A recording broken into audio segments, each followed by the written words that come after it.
Hello and namaste. This is Preeti Adhikari. I'm the founder of the Great Nepali Diaspora, a community of global Nepali professionals, and this is TGND Beats, Diaspora's Kurakani. Our podcast aims to showcase people with roots in Nepal and share their stories of struggle, perseverance, and success. My special guest today is Pukar Hamal, who I've been trying to get on the podcast for a really long time, and I'm so glad he's here today. He's the founder and CEO of SecurityPal that raised $21 million out of stealth last year, and he's doing some amazing work, and we'll hear more about that. Pukar is also an active investor and startup mentor. Pukar did his Bachelor of Arts at Stanford University, and we'll get to know more about Pukar soon. Let's get started. Welcome, Pukar. Thank you, Preeti, and the TGND community for having me here. Really excited to chat with you and share a little bit about myself, I guess. Yeah. Perfect. No, I mean, it's been a few months. I think I reached out to you when I started TGND, and you've always been so gracious and helpful and everything. And I want to share your story with our audience. So tell us, about your childhood, how things got started, your life in Nepal, and let's get started from there. Yeah, we're going a long ways back. Right. Every year it gets a little bit further and further away from me, right? Right. So I was born in Nepal. I was actually born in Kathmandu. And I actually grew up in far western Nepal. So I like to tell people, like, a fun fact about me is that Nepali is actually like my second language that I learned. There's another sort of like dialect in Nepal that I ended up picking up growing up in western Nepal, and actually Vasas sounds very different. And grew up there, and then my dad's from there. My mom is from Dang, Nepal, and then ended up moving to New York City when I was 7 with my mom. My dad was already there. He had come to the U.S. in '96, and then I moved to the U.S. in '99 as a 7-year-old with my mom. And so that's sort of the story in terms of like growing up in Nepal. Obviously, it was only 7 years. You don't really remember the first 2 to 3 years. So like probably like maybe I have like 4 years worth of memories in Nepal, but they're of me like running around with my cousins because everybody used to live together and stuff like that, right? Everybody has that. Exactly. That extended like family. Yeah. You just end up being part of this like crew, and I had many mamas, maijus, aunts, uncles, and stuff, and going back and forth from Darjeeling and yeah, it was definitely like a very different life. It was like some memories that I remember, like in far western Nepal, they actually didn't in the region where I was in, they actually hadn't like brought like electricity yet, Wow. and like the roads weren't built out yet in that region, and so like it was really interesting to like go from like, because I remember studying using like kerosene lamps when I was like a young kid, like those like Right. like those little like those like glass lamps. It's just like really, really wild to think about in hindsight. And sort of like I remember just like being fascinated with my cousins, playing like soccer out in the courtyards and stuff like that. And just like looking at the sky, or like for like airplanes, like doing airplane spotting, which is like really funny. And being fascinated by like the occasional like car or like the bus you might see on like the distant hills. And then going from that, obviously, to like New York City, which, is a pretty crazy sort of like journey. I like to tell people I've probably seen about 150 years of technological progress. I've probably witnessed that in like the first like 7 years of my 8 years of my life, which is pretty wild. Yeah. Pretty crazy indeed. I mean, I was thinking in terms of, how, when you move to different places and so on, your life sort of, there's a certain degree of change, right? Like, 50 degrees, 100 degrees or something. I can't even believe what it must have felt like from Kathmandu to New York City of all places. Yeah. I didn't stay in Kathmandu for that long, right? Because I was growing up, Right. but like certainly like learning the Nepali language first, and then just when I thought I had like understood that, like then like coming to the US, and trying to get used to that. But I grew up in Queens, New York, Forest Hills, and so proud to have grown up there. It's one of the most diverse places in the world. Over 800 languages spoken, right? And so it's a great place to grow up. New York City, I think, is a great place to for folks to grow up. I think it certainly makes you a lot more dynamic, because you get to see so much. Yeah, so very fortunate and blessed. No, I love that. One thing I want to sort of ask about is, as our community grows and so on, we're seeing obviously a big chunk of people come here for their undergrad and masters and so on, right? And they have a certain type of lived experience, when they come during that time. And now more and more, we also see people that come Timber age, right? When they're much younger, so they have a few memories from Nepal, and then a lot of it is formative, in the US and so on. Do you see a little bit of difference in terms of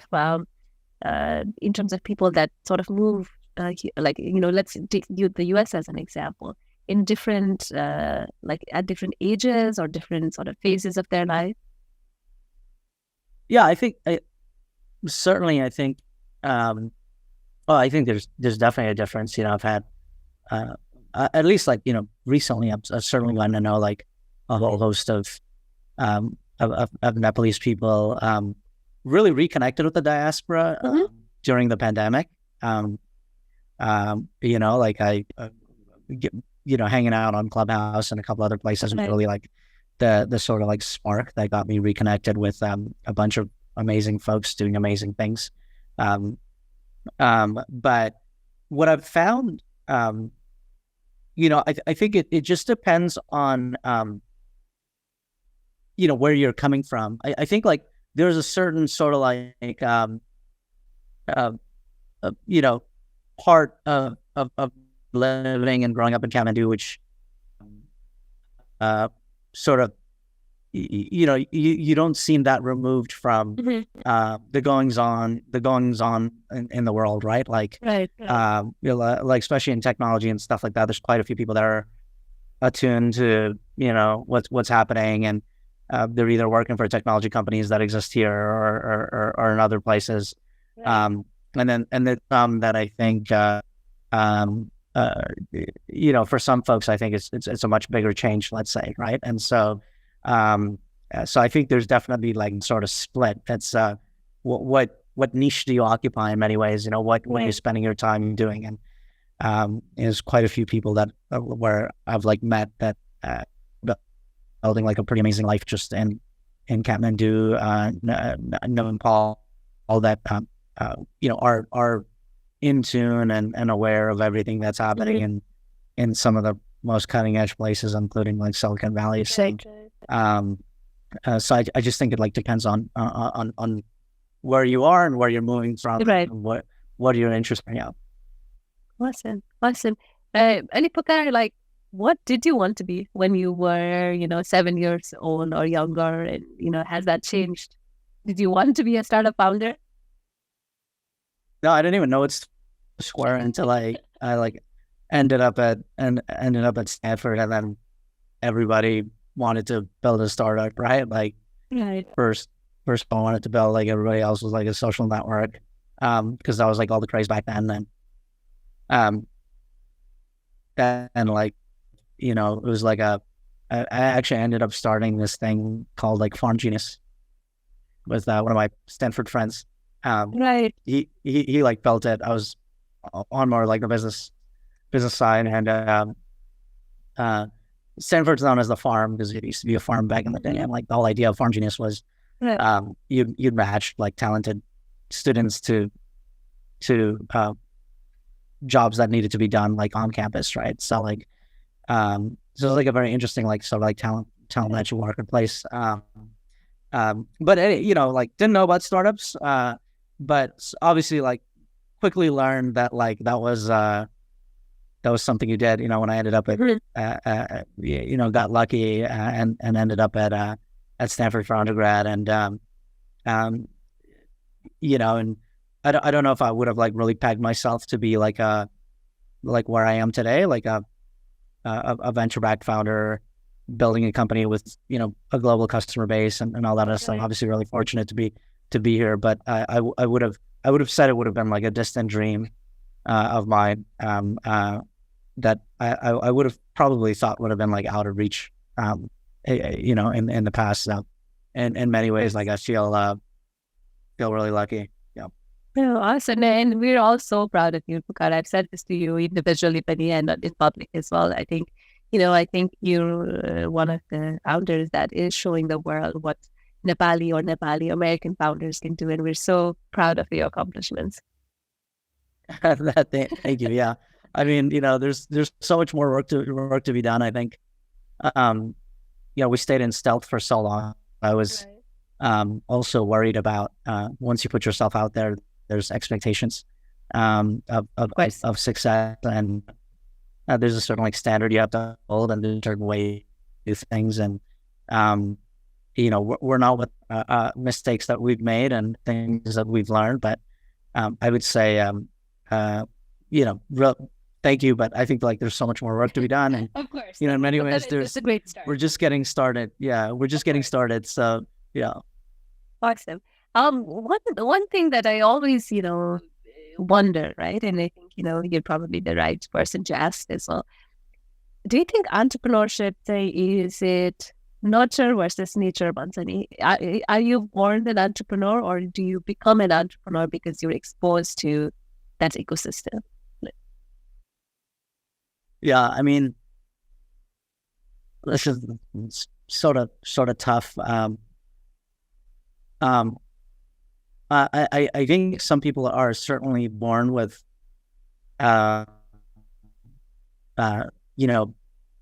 inherent like curiosity about problems and sort of like looking at the world in a different way.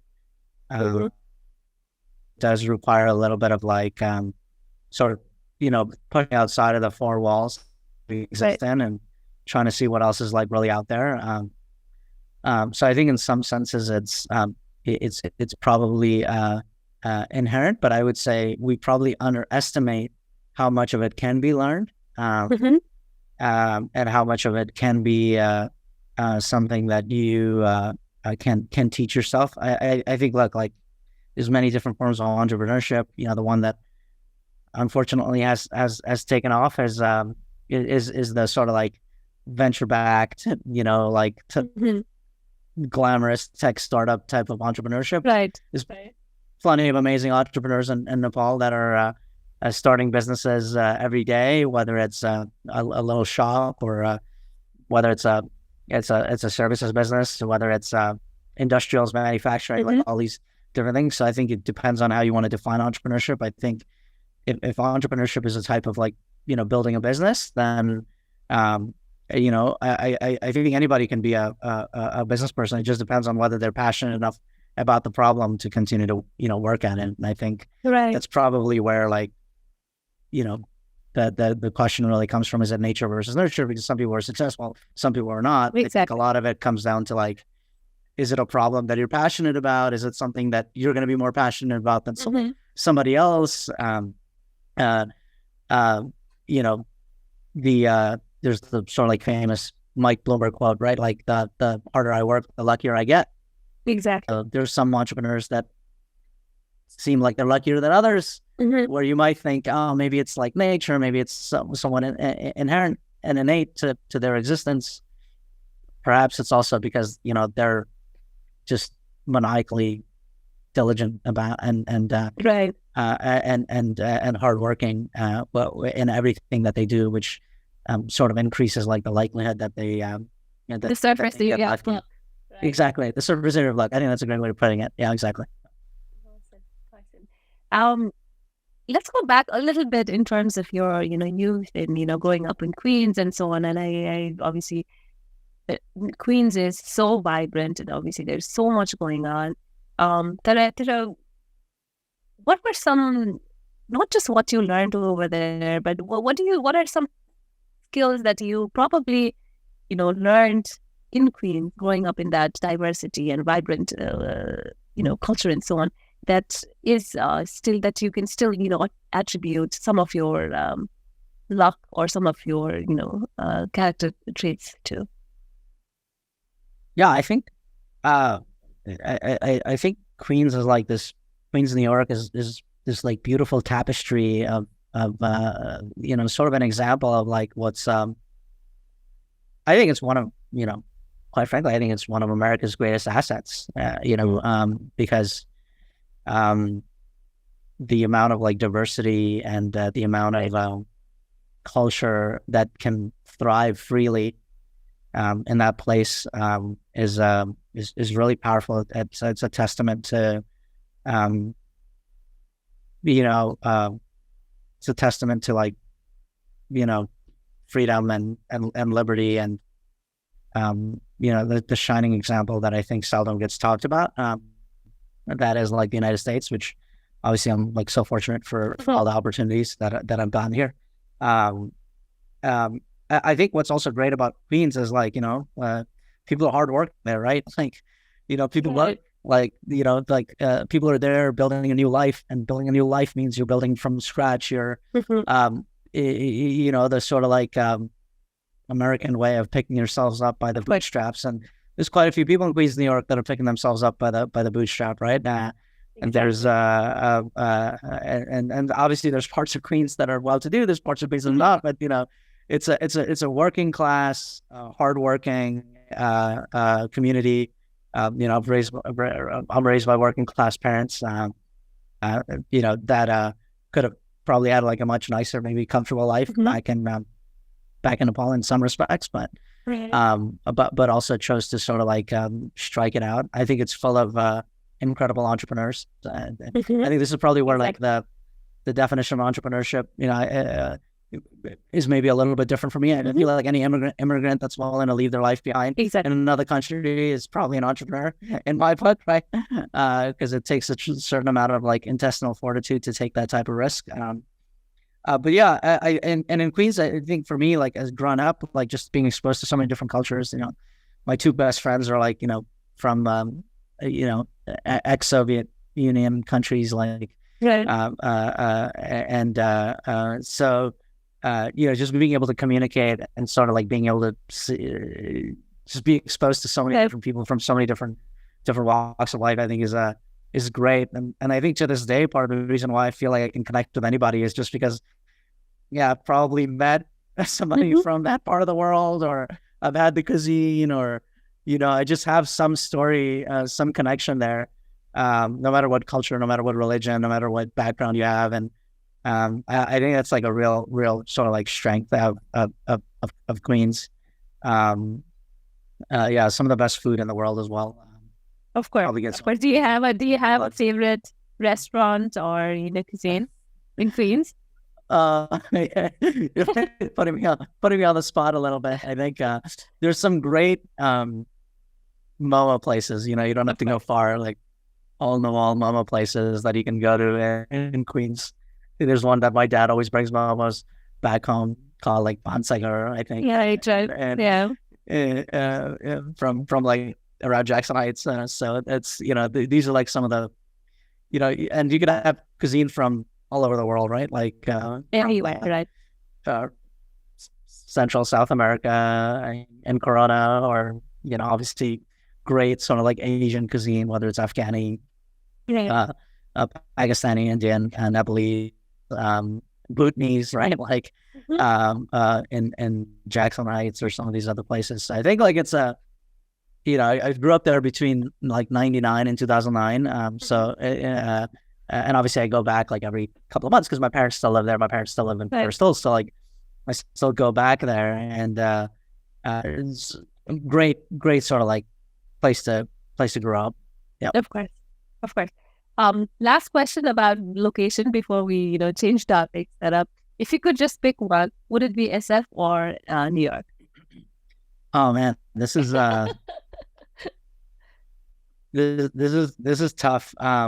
It's a question I get asked a lot. I think, I think New York City is obviously. I think New York City is like the best city, and in the country. I would even go as far as to say I've been to some incredible cities around the world. Like I lived in Paris for many months. I had a chance to see the incredible mega cities of the Middle East and some in Asia as well. But I think New York City, I think, is the best city. It's probably the place where it probably comes closest to rivaling some of the mega cities in the world, right? Probably not as populated. So I think if you want that city life, New York, if you want a diversity of if you want to maximize diversity, I'm not saying the Bay Area isn't diverse, but I think if you want the greatest variance in diversity, you probably go to a place like New York City. I think if you're young and you're trying to figure it out, I think it's a great place to be. But I also think it's like really distracting, like there's always something. It can be distracting. It can be distracting. Yeah. There's always so much going on. There's so much going on. So I think once you've sort of like decided what you want to focus on, right. You probably want to maybe leave the city. I don't know. I think in finance, you probably want to be there. In tech, you probably want to be here. I think San Francisco has a share of troubles.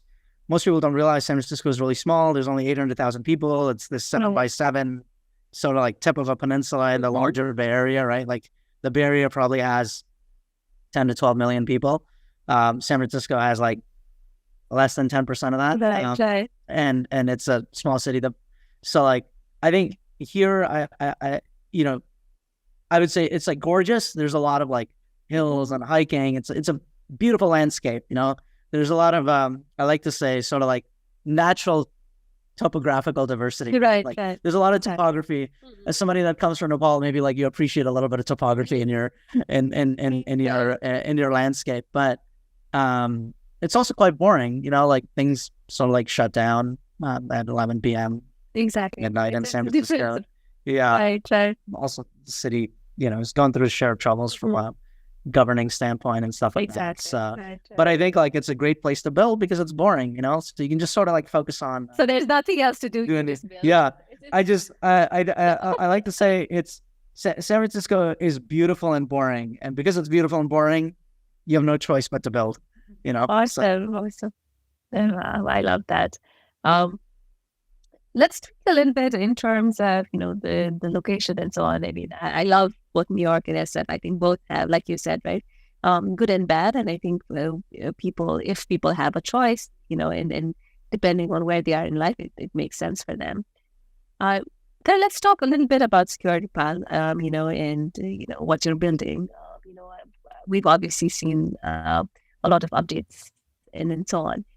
But tell us a little bit in terms of why that problem. Like, with entrepreneurs, there's always so many things you can be working on, whether it's software and so on.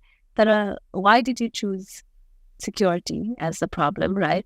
And tell us also how you're trying to like democratize all of this. Yeah. So, truth be told, right? I don't come from the world of cybersecurity. I'm actually like new to it. I think that lends to it some fresh perspective and a fresh approach to the market. I really I ended up being aware of this problem really in my previous company. And so, the sort of like 30-second elevator pitch about SecurityPal for folks that don't know is, we're a San Francisco-based cybersecurity company. And what we essentially do is we help companies when they're bringing their product to market or when they're selling their product into different enterprises. Let's say the Fortune 1000 usually end up having to go through some type of a security review, security audit, or security questionnaire. And it's a process that can take months, and it can actually delay the commercial transaction. It can delay the deal by weeks, months, sometimes. And SecurityPal is really there to help expedite the completion of these security reviews, security questionnaires, Right. security audits, so you can close the deal quickly and you can get it done.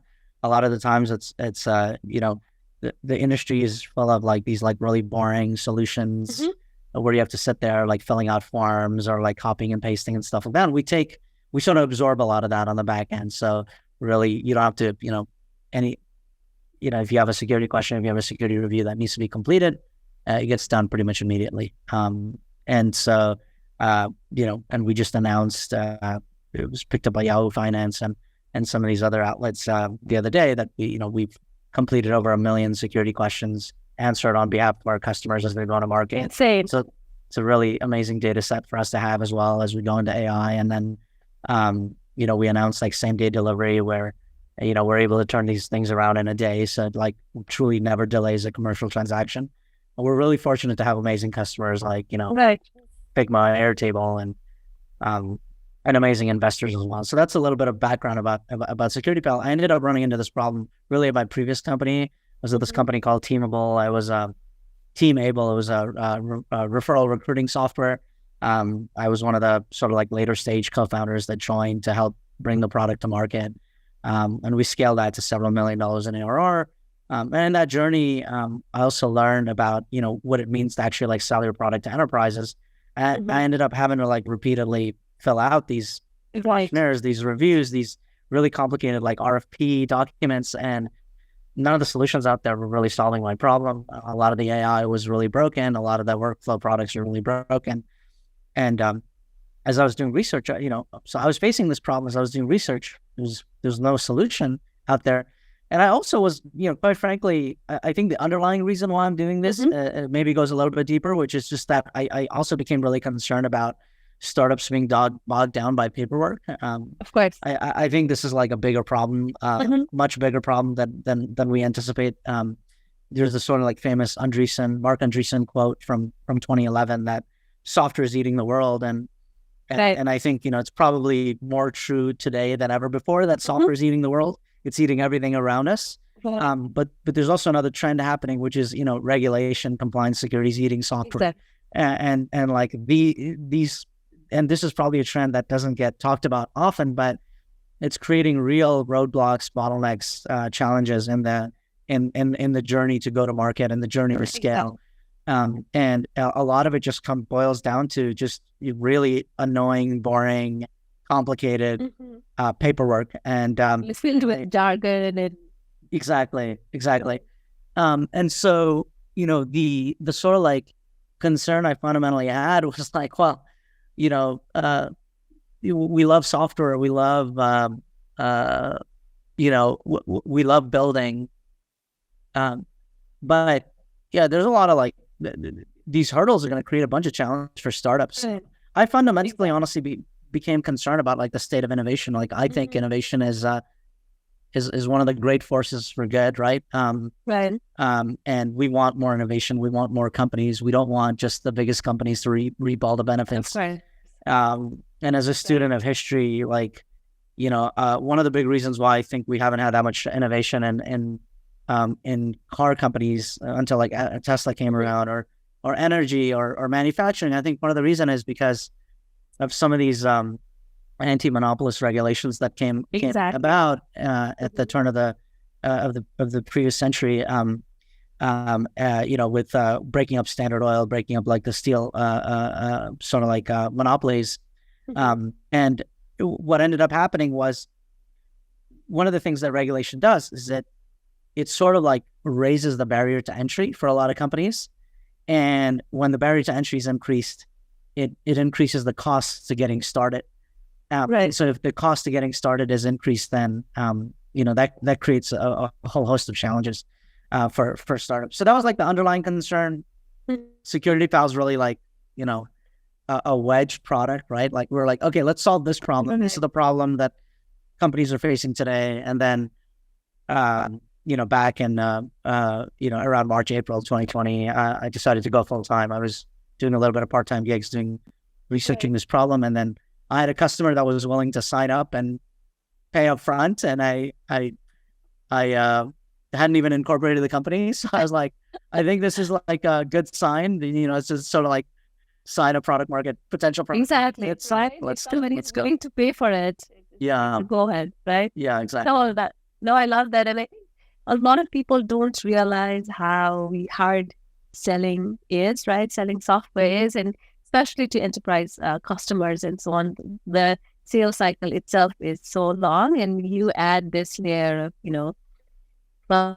compliance and everything, and I love that you're solving that. That's definitely is important. So I love that. Next, I think I want to talk a little bit about all the things you're doing with SecurityPal in terms of how you're solving that problem and so on, right? And also we talked a little bit about your journey from Dachshund to Queens to SF and so on. When you think about it now, right? I mean, you did say like there's more to go and a long way ahead. But what are you really proud of? Like the 2023 Pukar Hamal, what are you proud of on a personal level, and on a professional level? Yeah, I have I really have a problem with like yeah, because there's so much more work to do. So like having these moments where like I step back and reflect, I find it. I don't know why, but I just have this like aversion to it because I can see that. I can see that it's not making you comfortable. Listen, I think proud of our team for getting the company to where it is today. Obviously would not be here without the incredible team, the support of my family, my wife, incredible friends, and so just proud of like what the folks in the company have been able to accomplish, our leaders, right? To date, I think again, like there's so much more work to do. There's so much more customer happiness to create, which is a core value for us. We're in the business of delivering customer happiness and in this sort of like really unique way. And I think there's so much more work to be done there for us. And I'm also just proud of that we're doing it perhaps differently than maybe other companies. I'm really not proud, but I'm excited. I feel really excited and lucky and blessed and fortunate to be able to combine so many different interests of mine into a fulfilling career, into a fulfilling narrative, into like a life mission, right? Like I think there's not many people that can sort of like take their sort of like love for American innovation and technology and the changing like landscape of like security and all these like new markets that are emerging, also combine it with like my sort of like passion for bringing bringing sort of like what makes Silicon Valley special to a part of the world that maybe isn't as exposed to it. But there's tremendous talent, there's tremendous potential there, right? The sort of like, famous quote, right? Like talent is universally distributed. Opportunities are not, exactly. And so, I think like for me, living a life that has a lot of meaning, right? And that meaning comes from many different places, right? We have meaning because of all the customer happiness we're delivering. We have meaning because of the jobs that we're creating, and the impact we're having on the ground. And so it's the meaning that keeps you going. I think having meaning in your work can really be a moat. There's a lot of talk about like moats nowadays, right? In startups, like what is your moat? I think having like deep reservoirs of motivation, deep reservoirs of meaning that you could tap into can actually be an incredible sort of like moat that keep you going. To the next challenge. One of my favorite quotes is like, the sort of like Greek proverb, right? Plant trees of which shade you'll never sort of like experience. And I think if each generation planted trees for the future, like I think like that's like a really amazing thing that and so for me it's like, all right, like how many trees can we plant here over the course of the next like 10, 20, 30, 40, 50. Hopefully I get to do what I'm doing for like 100 more years. We'll see. We'll see how biotech goes. Right. But like that would be pretty amazing. Yeah. I think so. And, one sort of common factor that I see with people that are successful, people that are, disrupting the world is, one, obviously they have to be hardworking, but they have, humility as well, right? And Pukar, you obviously have that. And even while answering this question, you show that abundance, humility, and also this gratefulness, right? Which, I so appreciate. Talk a little bit about the office you opened in Nepal recently and how it connects to, everything that you're hoping. Yeah, well, there's when I was setting out to build like SecurityPal, it became really obvious how big the problem really was. As I was working with all these different companies, these incredible products that are changing the world. But standing in the way of it are is paperwork that needs to get done, and it's endless. We're trying to help a company that was trying to sell its product to a big pharmaceutical company, one of the ones that actually created the vaccine. And I was thinking like, man, like here is a company that has this amazing product, right, that is going to have a non-trivial impact on this pharmaceutical company's like CAGR, right? Compounded annual growth rate. And it's being slowed down by like this piece of paperwork. And it's probably going to get slowed down by like a month or two. And I'm like a big believer in compounding. So like, if you don't have like a 1 or 2 months of like product deployment, like that actually like has a material impact. So it's like, to me, it's like, okay, like if we do this now, it could potentially fast forward 10, 20 years. It could be like, have a much bigger impact, right? Just by virtue of like us helping them like now. Now. And so it became obvious that like we needed to be able to scale because like there's so much more potential for impact. And so when I was like thinking about, well, how do we do this? I was doing a lot of research. There's clear like shortage of like cybersecurity talent. Not just in the US, but like globally. At the same time as the pandemic, and one of the things at the onset of the pandemic that was really challenging was that, people couldn't really move anywhere. And so when I was like getting connected with like people from the Nepalese diaspora that were working in technology, like there was all this great talent that was just like stuck in Nepal. And like, Nepal is one of the top countries that sends students overseas, right? To top schools in the US, Europe, Australia, right. Asia, right? Like there's a tremendous amount of talent there that gets shipped out every year. And like, it was just like sort of like stuck there. And so, I was like, well, how do we like take advantage of the incredible talent that's there that needs to be matched with these incredible challenges and problems? And I also like had this passion for technology, and I really believe technology can be such an incredible like economic force for good. And so this really felt like like how do you turn a problem into an opportunity, right? There's the pandemic, there's all these companies, right. SaaS is exploding during the middle of the pandemic, right? Because everybody has to rely on software to exist. Exactly. Right? Everybody's they're in front of their computer. And so it's just like this explosion of events that led me to realize that like, hey, like we can actually look into this. And so we started out small, but this past February, we announced our facility, our SecurityPal, Security Operations Command Center, SecurityPal SOC. We're really blessed and fortunate that we had the, U.S. Ambassador to Nepal, Exactly. Honorable Ambassador Dean R. Thompson there to at the ribbon cutting, he cut the ribbon for the facility, and I was able to share with them a little bit of the vision that and the journey that we've been on as a company, and it's great. It's a world-class facility. You go in there, you can't really tell the difference between being in, an office in Mountain View It's in the middle of Kathmandu. Wow. It's great. It's exciting.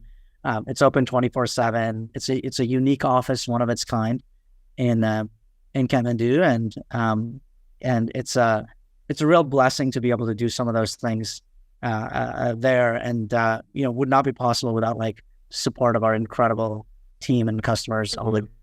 With an incredible leader there, Lachlan Busnap, who formerly at Daraj and scaled Cloud Factory, and so him and the local team there that actually like have done an incredible job of with that facility, and so we're really excited. We think it's just the beginning of our journey of not just solving this sort of like cybersecurity GRC talent shortage that we have, but really like elevating the talent in this region.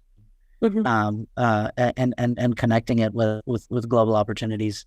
Goes back to doing things that also have a lot of meaning and create a lot of motivation for the team. This is a big part of it. Right. Yeah. No, I love that. I love that it has a social mission in terms of really uplifting that talent in Nepal, but also it makes business sense, right? I think one thing we sometimes forget is while we try to do good, it does have to make sense. Right? Yeah. So Pukar, one thing that I do want to ask you a little bit about is that concept of scale, right?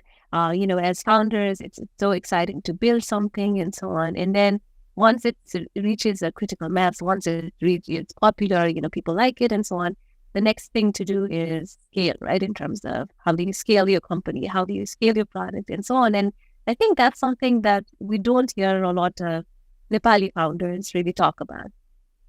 Like, share just a little bit about what you're learning as you grow your company, as you're thinking about bigger things to tackle and so on, in terms of what that focus on scale means.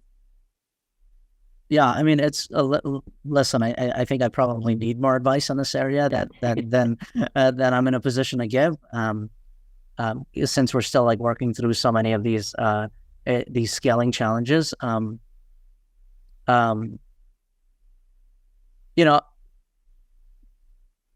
it's sort of interesting. I think as a founder, as a builder, as a leader, right? Along with some of the other leaders that we have in the company, there's always this challenge between being a startup and then sort of like graduating from that mindset. Right. And I think it's actually quite dangerous to like leave the startup mindset. Actually, I go back to the sort of like YC Paul Graham quote, which is like the first quote that everybody knows is like make something people want, which you do, and then do things that don't scale. Right. And I think I think a little bit of more color to that is be prepared to do things that don't scale for much longer than you think you might need to do them. Exactly. And scaling is going to be like this constant challenge of for you. But I think it requires you to like do things that don't scale for a little bit longer, and then figuring out how to scale those things. And that's like the real challenge of like of this, right? And so, fundamentally, I think it starts with just like getting the right team around you, right? Getting a right team of leaders, right? Like, I've just, I'm a 2-time founder, but I haven't built a company to like hundreds of people before, right? Before SecurityPal, so I don't have that experience. See, I have to rely on people that have that experience, right? And being lucky enough to like have leaders like that, like join us on our mission to be able to do that. So I think it starts with the recruiting. It starts with having a vision, and really, I think continuously like leaning into customers. I think your customers can be some of your greatest problem solvers, right? Your customers are really like your partners, and they want to help you solve their problems. Right. They're great people to like work with, especially early customers, to brainstorm. Like, how do you think I would do this? How do you think I would do that? Like, they can be amazing partners. They can be incredible partners, right? And our customers are just so amazing, and they have such incredible ideas. And we're truly blessed to have the type of customers that we have. And so, the team plus the customers plus having recruiting the right set of leaders, those are really like the precursor ingredients to getting to that scale. I think it also helps to set the correct mission and vision. You want people speaking the right language, sort of like rowing in the same direction, right? And so like one of the things we did was like we wrote out our values, we wrote out our vision, we wrote out our mission. And your mission can change. I think one of the things that like doesn't get talked about often is like companies' missions, companies' visions, they change. Change isn't bad. It's about improvement, like in the you're iterating. So you can iterate toward a bigger and bigger mission. You can iterate toward a bigger and bigger vision. And it's that constant learning as well, right? I think it's when you update it, it does not mean you're moving away. It means that you're learning and you're putting that feedback right into it, right? That's exactly right. And I think sometimes the biggest challenge, I think, with some of the successful founder narratives that exist out there, or successful companies, is the dominant narrative that we're all aware of.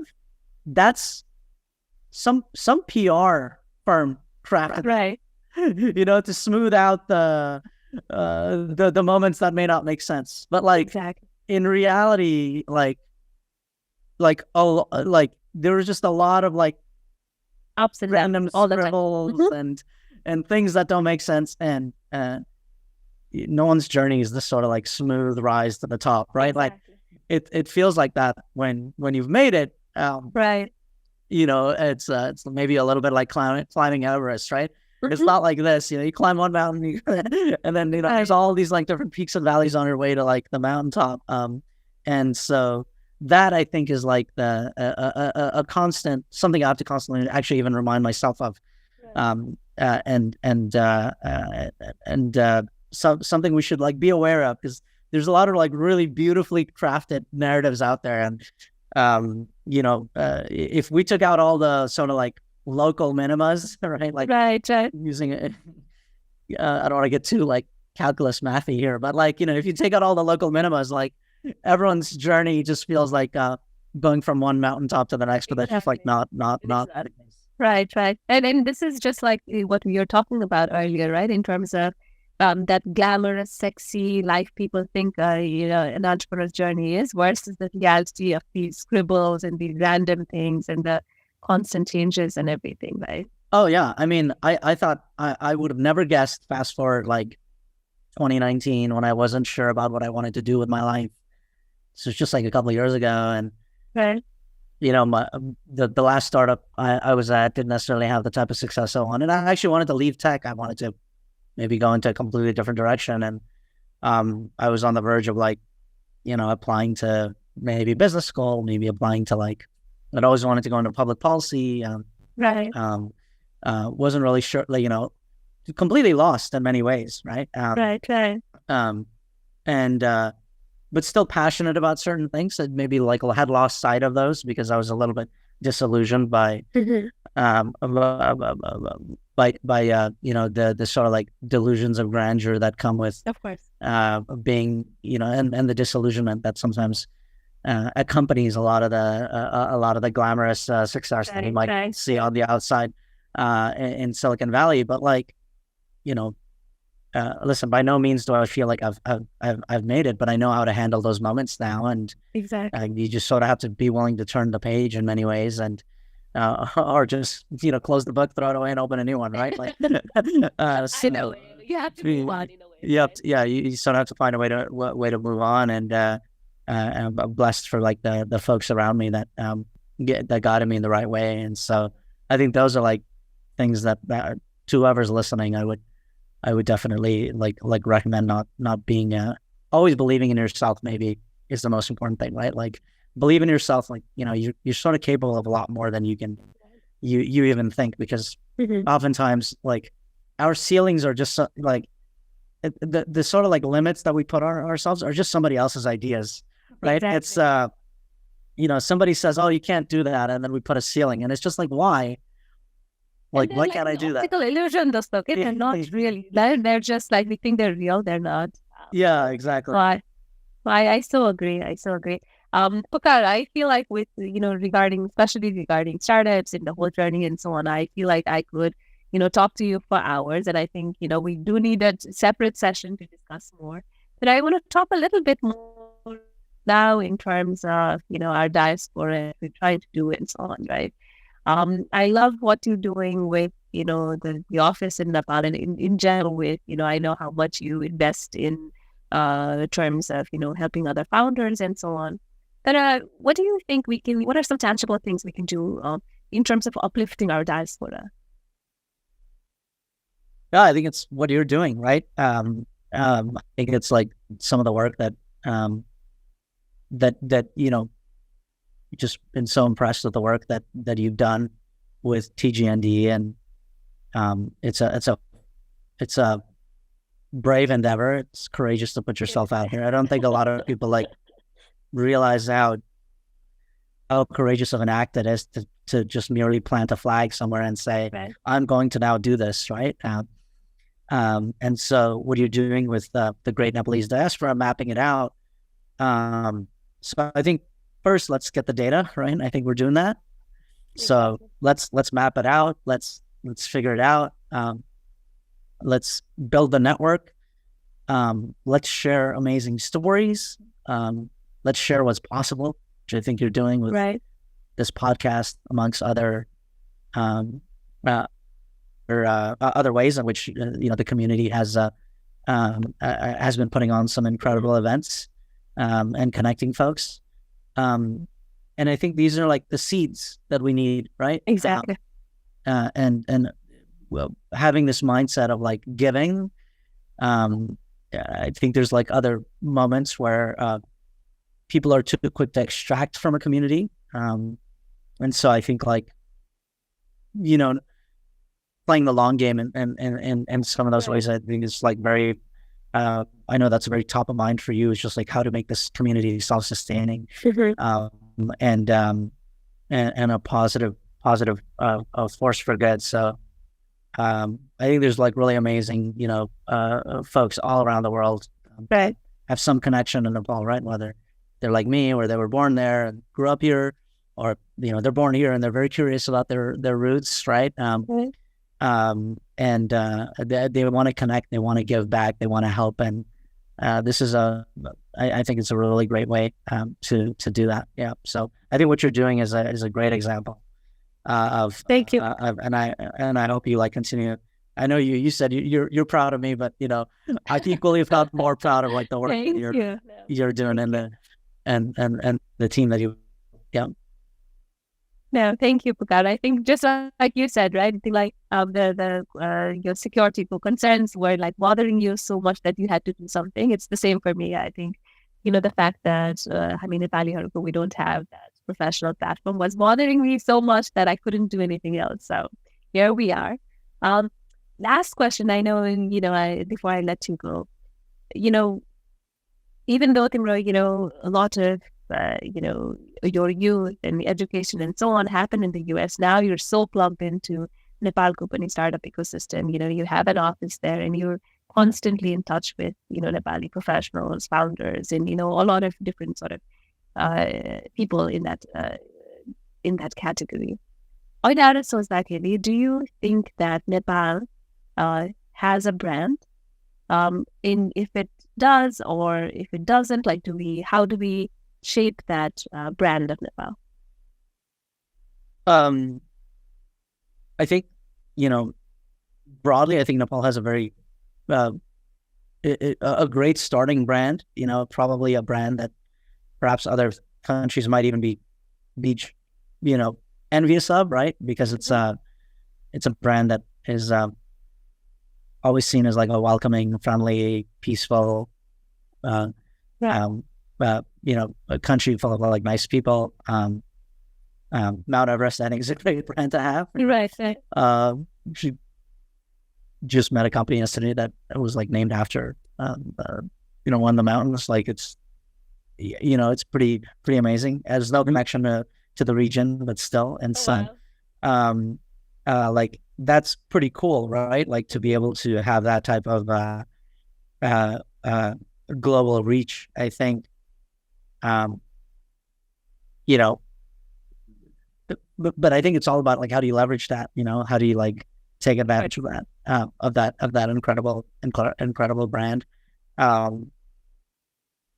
You know, I've been thinking a lot about like how do you and I think like sometimes you can't do it all, and so if you want to do something that like touches a lot of industries, like cuts across horizontally, you're not going to have the energy to go very deep.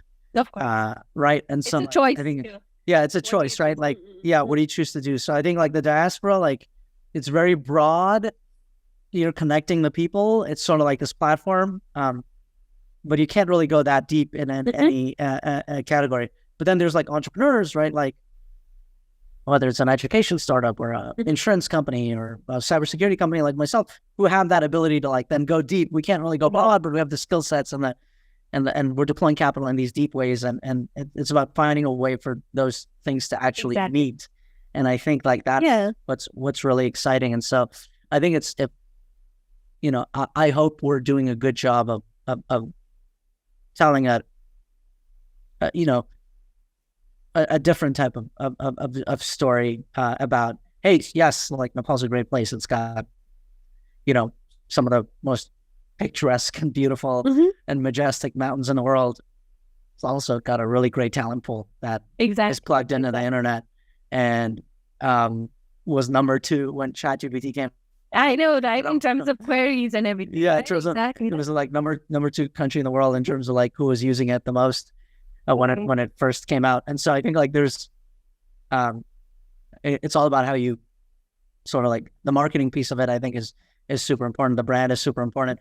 Thank you so much for being here, Pukar, for sharing about your journey, about everything you're doing. And I think the need for collaboration, right? Whether it's for Nepal or the Nepali diaspora. Thank you so much.